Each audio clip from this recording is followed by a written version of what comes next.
Hello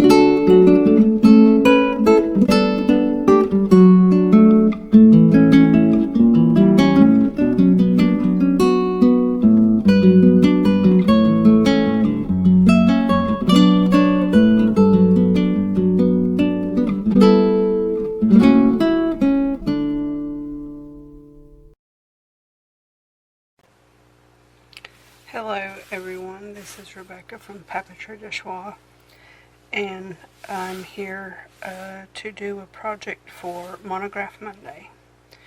So you'll see this little box in front of me, but that is not the project we're going to make. We're going to do what's inside of it. So I have been looking online at some authentic vintage metal number labels on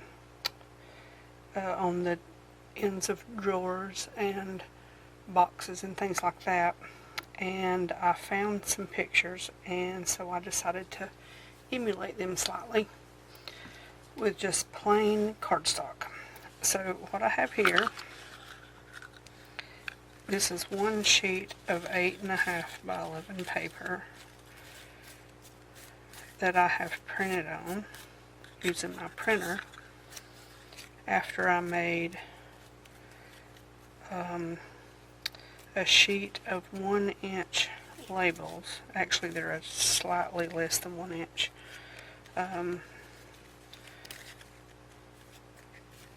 But I made these labels on my Google Drive account. And if you have a Gmail, then you have Google Drive. You just have to open it and use it. And there's other platforms out there you can do the same thing on. So here are just a few of the things that I just made the numbers up out of my head. So here is the sheet, how it started. So as you can see, it's just a plain sheet of 8.5 by 11 that I've printed the squares, and this is the back.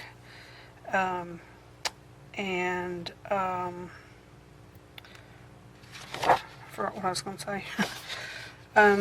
So what we're going to do is we're going to paint on this piece of paper. Oh, I remember what I was going to say. This is 60-pound cardstock. That's what this is.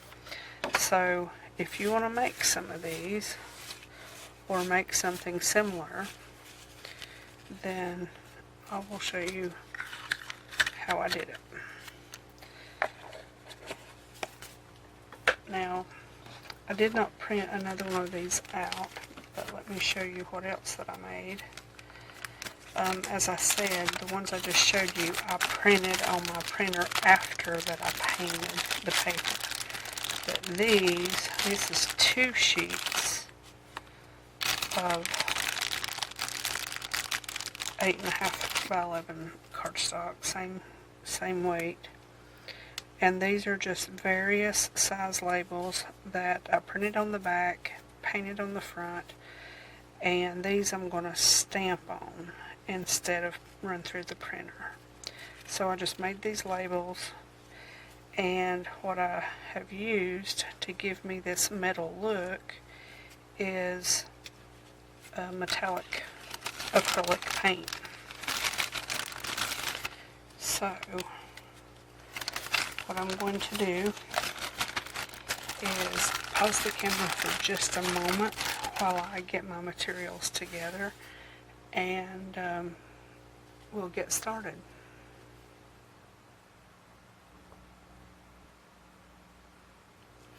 Okay, so what I have here is just my tile that will be putting the paint on, and I have 6 different metallic colors. The one I'm about to put down here is bronze, and I buy some paint at Hobby Lobby and some paint at Walmart. I'm in Hobby Lobby more than Walmart, but okay, this one is metallic stone.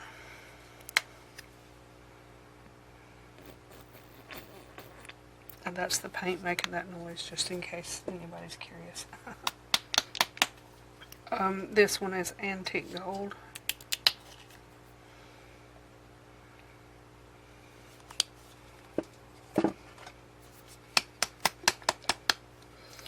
This one is metallic chocolate brown,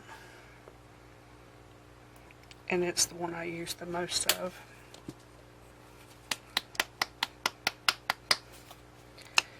This one is antique copper.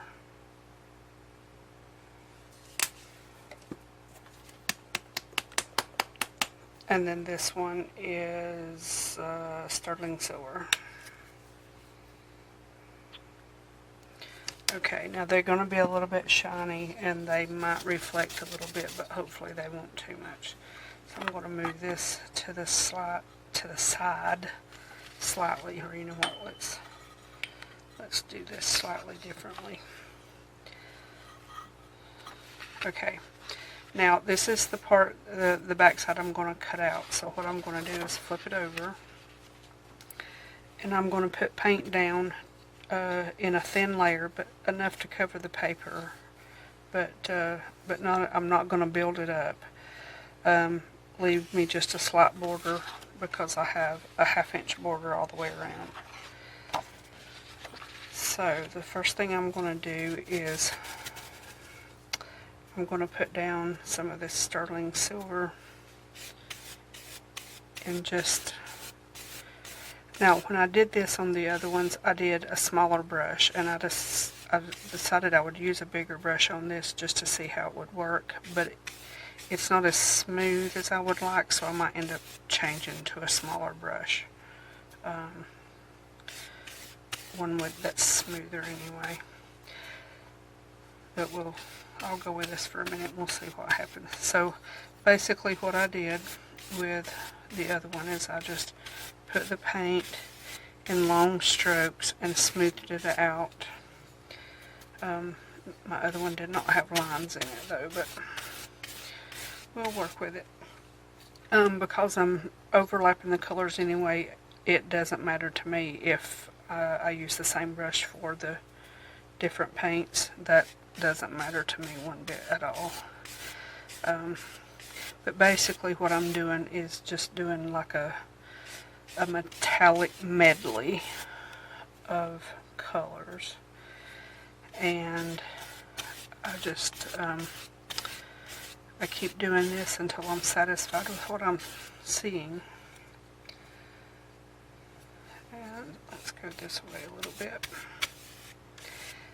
And this one unfortunately has a few hard spots in it where it's dried out and caught in the lid as I opened it, but some things cannot be helped.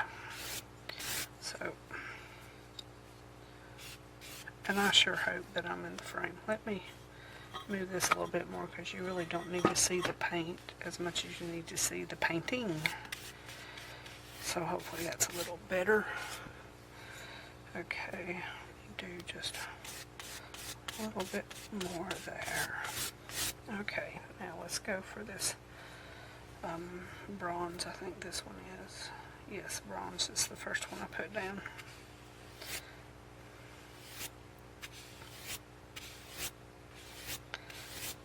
And I just have an old sheet that I've ripped up underneath here, and I'll just throw it in the washer whenever I'm done using it. Okay. And one of the other things I did in those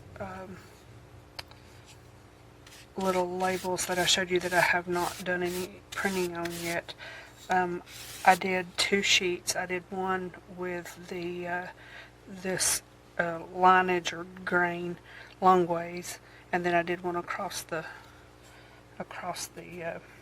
this way, so that I got 2 different looks by doing basically the same thing.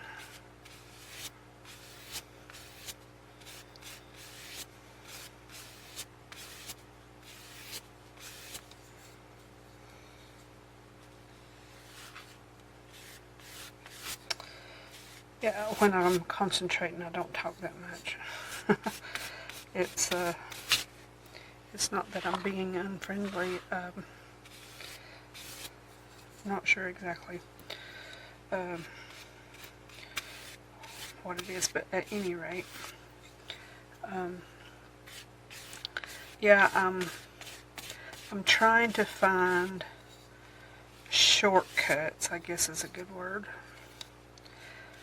to create ephemera that looks authentic as much as possible with what I'm using to create it. Does that make sense?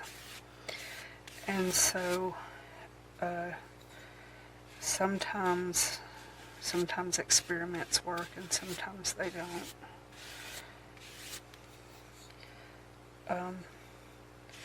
But I know that with paint you can create, oh, that didn't work.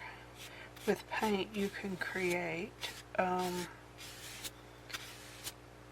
especially with this metallic, you can get a look of metal without it being metal. And I look at this kind of two ways. You could go into Hobby Lobby or Michael's or any other craft store and you could pay dearly for a few pieces of metal that may or may not be good quality.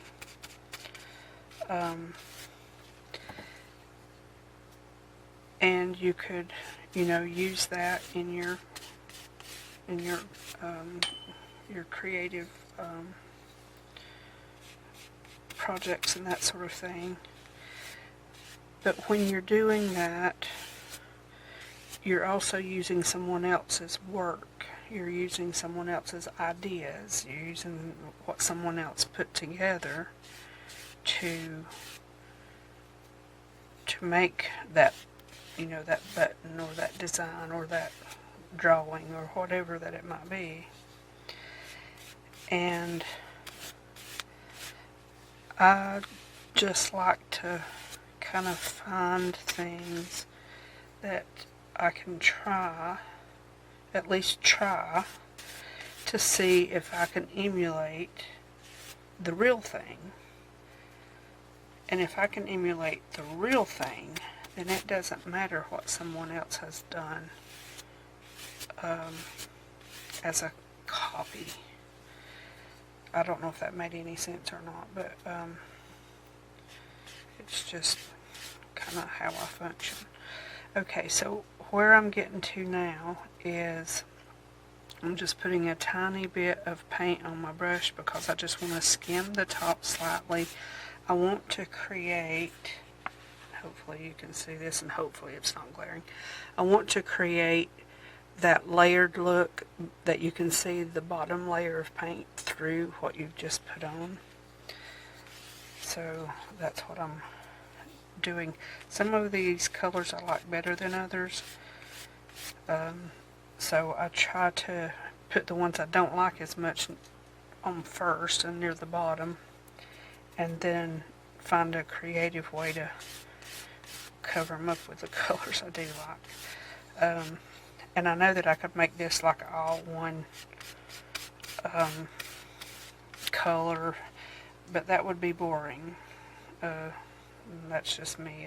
It might not be boring to anybody else, but it would be a little bit boring. So ultimately, taking the artistic side of things and moving it into just a different level is not a bad thing.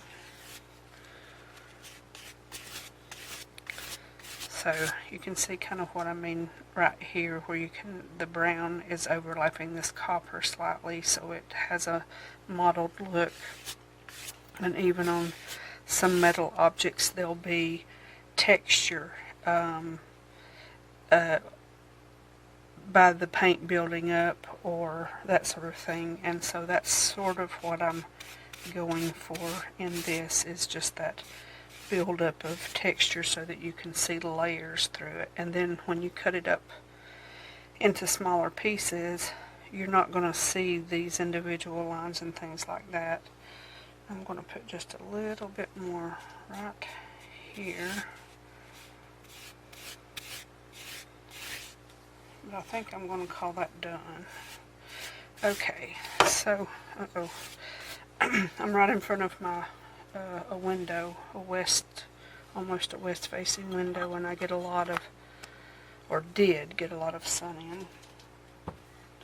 But the last 2 summers, the trees have grown over, so there's hardly any sun left, but the sun used to be so hot coming in here, I could not even stand to be back here.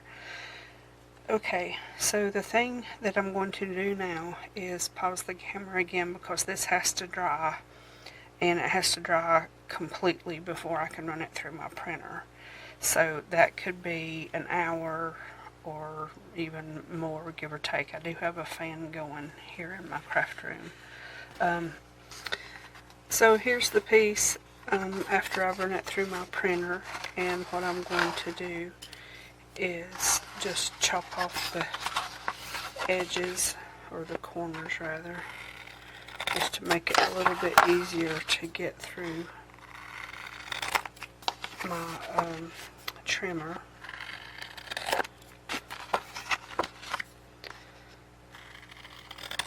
So they didn't turn out all that bad. I have one here that I smudged a little bit before the ink dried. But that's really about it. So what I'm going to do now is just line up. Now I won't cut all of these. I'm just going to cut a selection of these to just show you how it works and what I did. If I can get some hand-eye coordination going on here.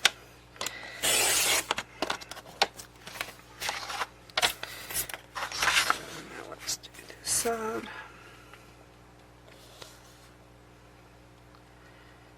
And with this, I do want to get it as close as possible to where those lines actually are. I don't want to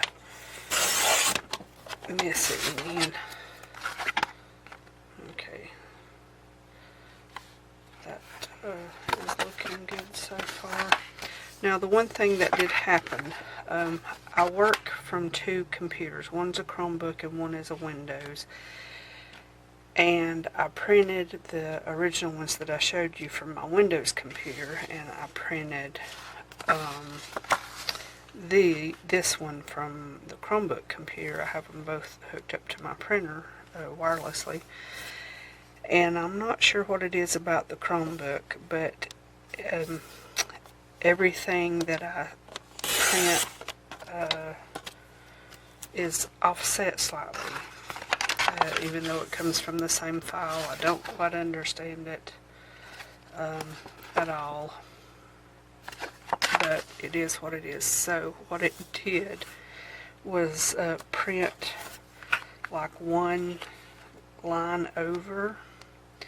So what I have at the bottom of this is one line of basically blank, a blank here, where on the original one it printed just like it was supposed to. So what I'm going to do is print, or not print, but cut this one right here. Yeah, that's what I'll do. And move this down here. And so this is the blank one, and I'll just end up stamping something on that. I did not make any square blank ones, so this will work just fine. So there's a 0. So I did a few numbers and letters. Just made up how they would look in my head. A, B, C, and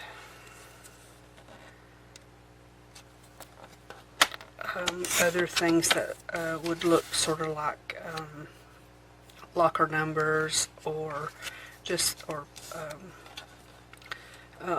almost like box numbers, like lockbox numbers and things like that. Just something to make it look like this one I just made up the numbers and then did variations of things.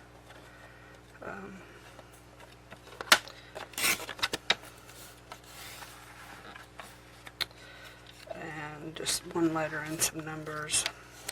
So just to give you an idea, it would be really boring to go through the whole page. Okay. And on these we've got two letters. So what I did next was I came in with my corner rounder and I used the smallest one. I think I did those on the numbers. Not sure, but at any rate. Just put it in, rounded the corners.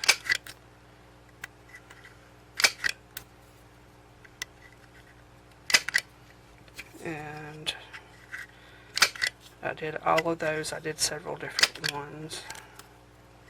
And I'll show you the different ones that I did with this punch. I'll do this one. I did this is a number 7 millimeters. I suppose that's what that's for. And then I used this the little ticket hole punch. Do this one and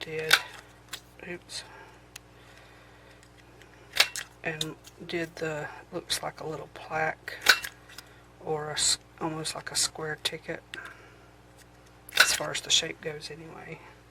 So, and I did that one, and then I did this one,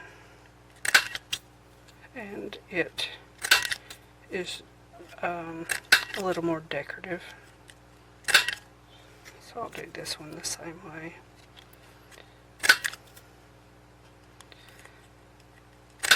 And then, how many do I have left? 2. Okay. Okay, I did this one. And then on this one, I did the smallest one and the medium size. So with the smallest one, it's just a tiny little dock on the corner.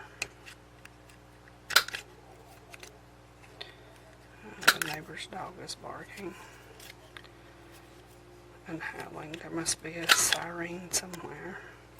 And then the medium size causes a spring in there is making a noise. Sounded like my phone was going off. So this makes like a little stop sign. Now I've got one more thing. So to give me that black edge that you saw on the original ones, I have this black ink that I bought at Hobby Lobby that has come unglued from the bottom, so I can't use it very well. So what I do is I just take, because all I really want to do is just cover up the white. I don't really want to feather it, and I don't want it to get on the, the back or the front. I just really want to cover up the white. So I just sort of pretend it's a little wheel and just rotate it and cover every side like so. And at some point in time I'll see if I can figure out what to do about this ink pad, but right now this is pretty much how I'm using it, just to rotate these little things to give me that edge. And now on these I kind of dip it a little bit on those corners, and that works just as well.